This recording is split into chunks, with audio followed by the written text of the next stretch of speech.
हाय। तो आज कोई इंट्रोडक्शन नहीं, आज कोई कहानी नहीं, आज कुछ भी नहीं।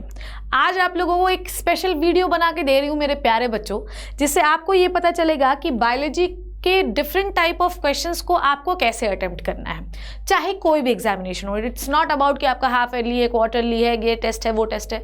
कोई भी एग्जामिनेशन अगर आप दे रहे हैं तो आप कैसे अटेम्प्ट करेंगे ये आपको सुनना है आज आपकी शिप्रा मैम से। बेटा, हम लोगों ने बहुत कुछ पढ़ लिया, बहुत कुछ समझ लिया, पर जब तक हम लिखना नहीं सीखेंगे बेटा, तब तक हम नहीं जानेंगे कि हमें आंसर कैसे लिखना है।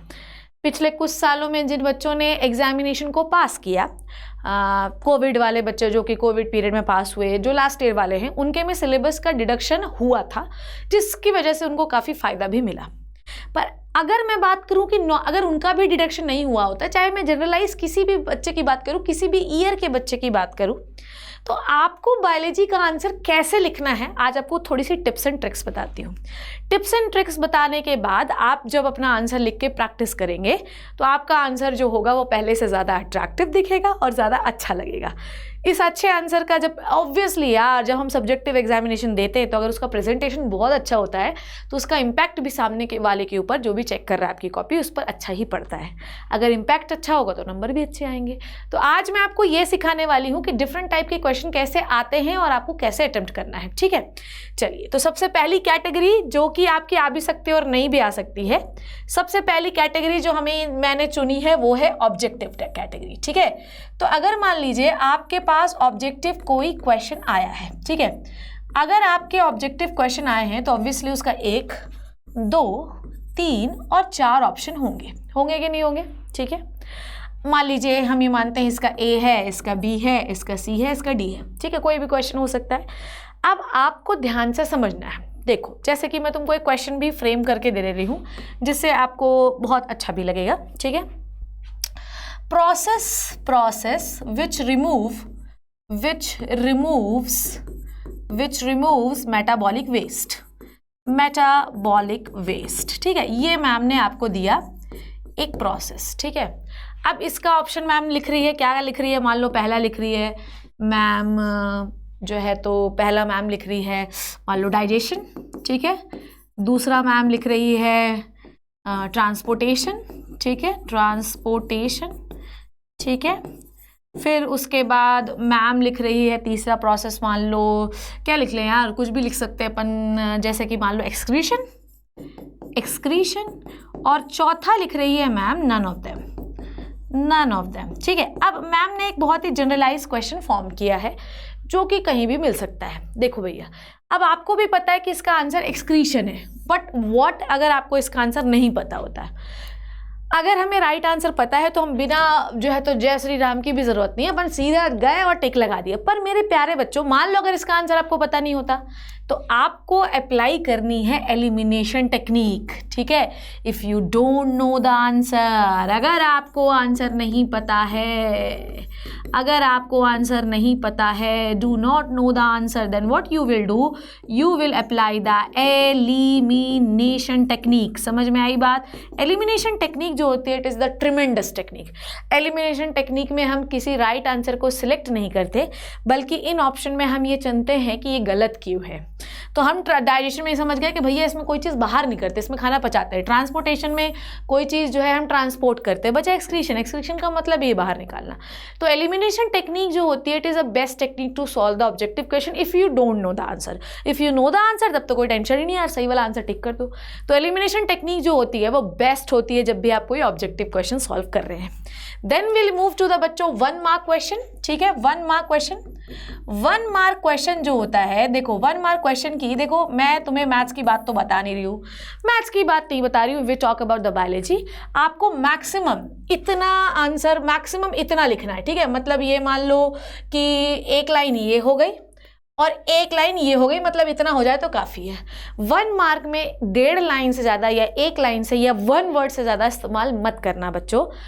बायोलॉजी में 1 इस, मान लो कि इफ वी टॉक अबाउट, मान लो आपसे पूछा गया है डेफिनेशन ऑफ सेल, मान लो आपसे एक क्वेश्चन पूछा गया है कि बताइए भैया जी डेफिनेशन बताइए सेल की। ठीक है, अब आपसे डेफिनेशन ऑफ सेल में दुनियादारी की सेल थ्योरी, सेल स्ट्रक्चर, ये सब मत लिखने देना। बस ये याद रखना कि इस डेढ़ लाइन में आपके जितने भी टेक्निकल वर्ड्स हैं ना बायोलॉजी की वो सब आ जाएं, जैसे कि सेल इज अ, ठीक है, पहला टेक्निकल वर्ड बेसिक, ठीक है, फंक्शनल,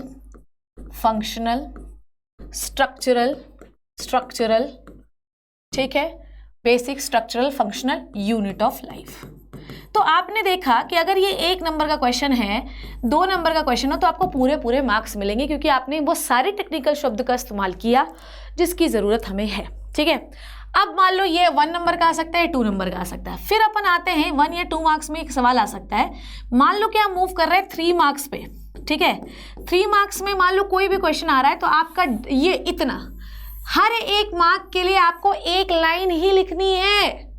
आप ऐसे डिसाइड करिए कि 1 वर्ड आंसर है तो 1 वर्ड में जाएगा बेटा, 1 लाइन 1 मार्क, ठीक है, 1 लाइन 1 मार्क। 3 मार्क क्वेश्चन में अगर मान लीजिए आपसे डायग्राम पूछा जाता है, तो अगर मान लीजिए कि आप कोई डायग्राम XYZ बना रहे हैं, उसके चारों तरफ भी एक्सप्लेनेशन कर देंगे आप, तो भी आपको पूरे मार्क्स मिलेंगे। बच्चों इस चीज़ पे बिल्कुल भी कोताहल मत करना।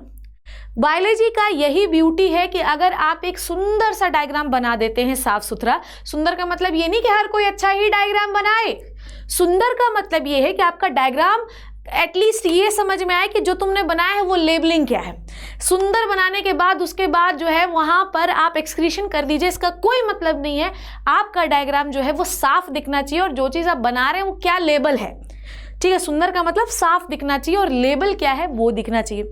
हर लेबलिंग के बाद आपको ट्राई करना है कि आप उसके नीचे अंडरलाइन लगाइए। मान लीजिए कि आपने अमीबा का डायग्राम बनाया, और अगर आपने यहाँ पर उसका लिखा है वैक्यूल, ठीक है, और यहाँ पर आपने उसका लिखा है न्यूक्लियस, तो आप उसके नीचे एक अंडरलाइन लगाइए, जिससे आपका डायग्राम ब्यूटीफुल लगता है, बहुत सुंदर लगता है।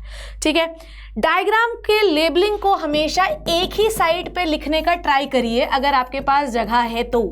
समझ में आई बात? डायग्राम की लेबलिंग को हमेशा एक ही साइड लिखने की कोशिश करिए अगर आपके पास जगह है तो बच्चों, जिससे आपका जो डायग्राम होता है वो हमेशा यूनिफॉर्म दिखता है।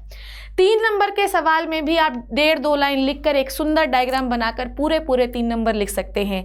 बायोलॉजी के सब्जेक्ट में कभी भी थ्योरी में नंबर नहीं मिलते, maximum people are looking for the diagram. अगर आप डायग्राम बनाकर 2 लाइन भी लिख देंगे तो आपको पूरे मार्क्स मिलेंगे बेटा, ये चीज़ हमेशा याद रखिए। बायोलॉजी में आंसर लिखने, क्योंकि एक थ्योरेटिकल एग्जाम है, इसमें आप ट्रायल नहीं करते मैथ्स की तरह, इसलिए सबसे पहले you need to form the answer in your mind. सबसे पहले आपको अपना जो आंसर है वो अपने दिमाग में बनाना होगा, उसके बाद लिखना शुरू करना होगा, अदरवाइज आपका आंसर जो है वो बढ़ जाएगा। वेरी शॉर्ट क्वेश्चन अगर 1.5 से 2 नंबर का है तो 2 लाइन से ज़्यादा आपको नहीं लिखना है, और अगर आपको 2 लाइन लिखना है मतलब सटीक लिखना है, सारे टेक्निकल वर्ड्स का इस्तेमाल करना है।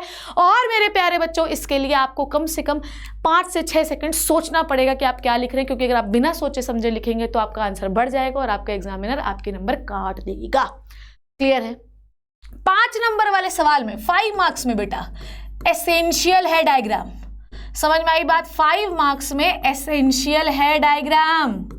एसेंशियल डायग्राम की एसेंशियलिटी है, बिना डायग्राम बनाए कोई नहीं आएगा। कई बार ऐसी चीजें होती हैं कि आपके एनसीईआरटी में डायग्राम नहीं है बेटा, अपने से भी हम डायग्राम बना सकते हैं। मान लीजिए कि डायग्राम नहीं है तो आप बनाइए फ्लो चार्ट। क्या बनाइए? फ्लो चार्ट बनाइए। उस पूरे आंसर को एक फ्लो चार्ट के फॉर्म में दिखाइए ताकि वो सुंदर दिख सके। डायग्राम बना रहे हैं तो हमेशा पेंसिल का इस्तेमाल करिए बेटा, बिना पेंसिल के काम नहीं बनेगा। एक साइड पे लिखना है, साफ लिखना है डायग्राम। 5 नंबर का सवाल आया तो कम से कम आधा पन्ना डिस्क्रिप्शन आपको देना ही पड़ेगा। डिस्क्रिप्शन जो देंगे आप हमेशा कैसा देंगे? डिस्क्रिप्शन जो भी आप देंगे, डिस्क्रिप्शन हमेशा पॉइंट्स में देंगे बेटा। अगर आपको अच्छे से, इफ़ यू आर कन्फर्म्ड, अगर आप कन्फर्म्ड है, समझ में आई? इफ़ यू आर कन्फर्म्ड, अगर आप कन्फर्म्ड हैं, if you are confirmed, then आपको किस में देना आंसर? पॉइंट्स में। If you are not confirmed, आपको लगता है बीच में कुछ गलत हो सकता है, then you move to the passage. समझ में आ गई बात? क्या समझे आप? साथ ही साथ एक और चीज़ की बात करूं, भर भर के जितने भी टेक्निकल टर्म्स का इस्तेमाल है बायोलॉजी में वो लिखिए ताकि आपको पूरे नंबर मिल सके। तो मैंने आपको बताया कि किस प्रकार से किस सवाल का आंसर देना है। अगर आप कोशिश करें, जैसे 3 नंबर का सवाल है, अगर उसमें डायग्राम नहीं दिया है, देखो डायग्राम पूछ रहा है तब तो कोई बात नहीं है, डायग्राम नहीं दिया है तो आप नहीं भी बनाएंगे तो भी चलेगा, पर अगर आपको लगता है कि ये एक आधा मिनट में बन जाएगा तो डेफिनेटली डायग्राम बना के आइए। 5 नंबर में अगर नेचुरल रिसोर्सेज से कोई क्वेश्चन आ रहा है, आपका डाइवर्सिटी ऑफ लिविंग वर्ल्ड से कोई क्वेश्चन आ रहा है, मान लीजिए किसी भी जहाँ पे कोई डायग्राम नहीं है, तो क्या करोगे बेटा? तो फिर हम उसको पॉइंट्स में लिखेंगे और उसके फ्लो चार्ट्स बनाएंगे। फ्लो चार्ट्स बनाएंगे, ये याद रखिएगा। समझ में आ गई बात? आई होप आप ये समझ गए हैं। जब आपके पास समय कम हो, ध्यान से सुनिए, जब आपके पास समय कम हो, तो मैम हमारे पास नहीं है, when you have less time, बेटा ये याद रखिएगा, जब आपके पास क्या है? Less time. When you have less time then तो never move to the passage, कभी भी पैसेज वाला आंसर नहीं लिखेंगे आप। जब आपके पास समय कम है तो आंसर्स को पॉइंट्स में लिखेंगे। पॉइंट्स का मतलब पॉइंट्स में भी मत लिखो, फ्लो चार्ट बनाओ, धड़ाधड़ फ्लो चार्ट बनाओ। फ्लो चार्ट का फायदा ये होता है बच्चों की कॉपी जल्दी भर जाती है, एग्जामिनर को लगता है कि इस बच्चे ने मेहनत बहुत की है, और फ्लो चार्ट में नज़र जो होती है इंपॉर्टेंट पॉइंट्स में बनती है, तो एग्जामिनर ये समझ जाता है कि इस बच्चे को आता है। तो बच्चों ये है tips and tricks, very short से लॉन्ग आंसर तक की लिखने की कहानी। अगर ये टिप्स एंड ट्रिक आप फॉलो करेंगे तो डेफिनेटली आप सक्सेसफुल होंगे बायोलॉजी में और एक अच्छे आंसर को फॉर्म कर पाएंगे। अगली बार जब मैं आऊँगी तो मैं आपको ये बताने की कोशिश करूँगी मैडम हम लिख तो लेंगे पर हम याद कैसे करें। तो नेक्स्ट वीडियो में मैं आपको सिखाऊंगी कि बायोलॉजी को ईजिली लर्न कैसे किया जाता है। वैसे चैनल पर एक वीडियो पड़ा है कि how to learn the biology, आप जाके उसको दे सकते हैं। I hope you learn and enjoy the session and I hope आप ये सीख गए कि how to write the different kinds of answer into the biology. Thank you so much बच्चों and bye bye.